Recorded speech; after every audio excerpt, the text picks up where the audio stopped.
À la une de l'actualité également, les États-Unis qui ont annoncé hier soir la reprise de la livraison d'aide humanitaire à Gaza à partir de la jetée temporaire qui avait été endommagée fin mai. Quelques heures seulement après l'officialisation par l'armée israélienne de la libération de Noah, Almog, Andrei et Shlomi. 4 otages enlevés le 7 octobre. Bonjour Ariane Ménage. Bonjour Alban, bonjour à tous. Vous êtes la correspondante d'Europe 1 à Tel Aviv. Ce que vous avez constaté, c'est que les familles des otages toujours retenus à Gaza sont partagées après cette annonce, entre espoir évidemment, mais aussi inquiétude.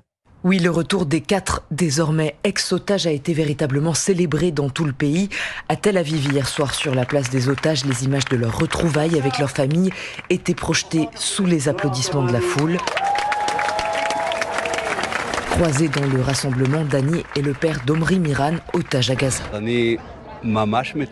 Je suis si heureux parce qu'ils sont comme ma famille. Et ça me donne l'espoir de voir mon fils revenir lui aussi. Espoir de voir le retour d'otages en vie et en bonne santé apparente, mais inquiétude aussi d'un nouvel échec des négociations. Un sentiment partagé par Michael Levy, dont le frère est toujours détenu par le Hamas à Gaza.